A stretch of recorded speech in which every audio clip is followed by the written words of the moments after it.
Hello மக்களே, நம்ம இப்போ வந்து மத்தியானம் லஞ்ச் சாப்பிட்றதுக்காக போகலான்னு சொல்லி கிளம்பிட்டோம். எங்கன்னு பார்த்தீங்கன்னா ராமபுரத்தில் மதுரை பாண்டியன் மெஸ்னு ஒரு ஹோட்டல் இருக்குது. சரி, அங்கே போய் ட்ரை பண்ணி பார்ப்போம் அப்படின்ட்டு.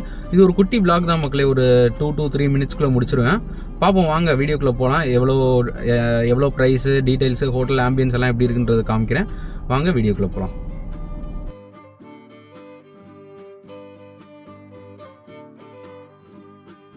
இப்போ இது எங்கே இருக்குதுன்னு பார்த்தீங்கன்னா மதுரை பாண்டியன் மெஸ் வந்து ராமாபுரம் கிட்டே இருக்குது மக்களே. அப்படியே நாங்களும் உள்ளே போயாச்சு. நான் என்ன நினச்சேன்னா மதுரை பாண்டியன் மெஸ் அப்படின்னா ஒரு லோக்கல் கடை மாதிரி தான் இருக்கும் அப்படின்னு நினச்சேன். பார்த்தீங்கன்னா கடை சூப்பராக இருந்தது. செம்மையாக ஆம்பியன்ஸ்லாம் மெயின்டைன் பண்ணியிருந்தாங்க. ஒரு 10 நிமிஷம் வெயிட் பண்ணி நம்மளை போய் உட்கார வச்சாங்க. ஏன்னா செம்ம கூட்டம். உட்கார வச்சு மெனு கார்டை ஓப்பன் பண்ணி பார்த்தோன்னே செம்ம ஷாக்கிங் மக்களே. எல்லாமே சரியான ரேட், எல்லாமே 200+ தான் மக்களே. எதுவுமே 200 கீழே இல்லை. சரி, நம்மளும் பார்த்திங்கன்னா ஸ்டார்டர்ஸ்க்கு ஒரு தந்தூரி, ஒரு மட்டன் பிரியாணி, ஒரு சிக்கன் பிரியாணி, அப்புறம் பார்த்திங்கன்னா ஒரு ஷெஷ்வான் ஃப்ரைட் ரைஸ் ஒன்று வாங்கினோம் மக்களே. ஸோ இப்போ டேஸ்ட் பார்க்கலான்னு சொல்லி ஃபஸ்ட்டு மட்டன் பிரியாணி ட்ரை பண்ணோம். மட்டன் பிரியாணி கண்டிப்பாக சொல்லி ஆகணும், அவ்வளோ ஒரு சூப்பர் மக்களே. ஒரு சீரக சம்பா பிரியாணி தான், அவ்வளோ செம்மையான ஒரு டேஸ்ட்டு, சூப்பராக இருந்தது. அதுவும் அந்த மீட்லாம் பார்த்திங்கன்னா செம்மையாக வெந்து அவ்வளோ சாஃப்டாக இருந்தது மக்களே. கண்டிப்பாக இங்கே வந்தீங்கன்னா நீங்கள் மட்டன் பிரியாணி ட்ரை பண்ணுங்கள். அடுத்து சிக்கன் பிரியாணி மக்களே. ஸோ சிக்கன் பிரியாணி வந்து நீங்கள் ஒரு நார்மல் சிக்கன் பிரியாணி தான், ரொம்ப வந்து நீங்கள் ஆஹா ஓஹோன்லாம் கிடையாது. சிக்கன் பிரியாணி வந்து இவங்க என்ன பண்ணுறாங்கன்னா நாட்டுக்கோழி பிரியாணி ப்ரிப்பேர் பண்ணி இந்த சிக்கன் பீஸை உள்ளே ஸ்டஃப் பண்ணுறாங்க.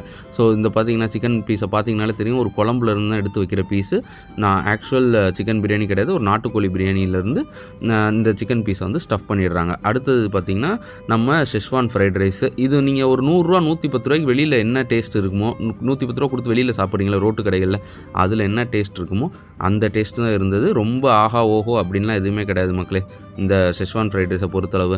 அடுத்தது இந்த மட்டன் பிரியாணி கண்டிப்பாக சொல்லி ஆகணும். கூட ஒரு மட்டன் குழம்பு கொடுக்குறாங்கல்ல, அந்த மட்டன் குழம்பை கொஞ்சம் இந்த மட்டன் பிரியாணியில் ஊற்றி கொஞ்சம் பீஸ் வச்சு அந்த ரைத்தா வச்சு அடித்து பாருங்களேன், வேறு லெவல் ஒர்த்தான ஒரு டேஸ்ட்டு மக்களே. அடுத்தது லேட்டாக தான் வந்தார் நம்ம விநாயக், அது மாதிரி லேட்டாக தான் வந்தார் நம்ம தந்தூரி. உண்மையிலே சூப்பராக இருந்தது. மீட்லாம் அவ்வளோ ஃப்ரெஷ்ஷு மக்களே. ஆக்சுவலாக வந்து பார்த்திங்கன்னா அன்றைக்கி காலையில் தான் வாங்கியிருப்பாங்க போல் இந்த சிக்கன்லாம், அவ்வளோ சூப்பராக இருந்தது மக்களே. ஸோ உண்மையிலே ஒரு தரமான ஒரு டேஸ்ட்டு தந்தூரி மட்டன் பிரியாணி. கண்டிப்பாக இங்கே வந்தீங்கன்னா மஸ்ட்டு ட்ரை. ஸோ அப்புறம் அந்த மட்டன் குழம்பு சும்மா இருக்குன்னு சொல்லிட்டு நாங்களும் ஒரு பட்டர் நான் ஒன்று ஆர்டர் பண்ணோம். பட்டர் நான் கருகி போய் தான் கொண்டு வந்து கொடுத்தாங்க.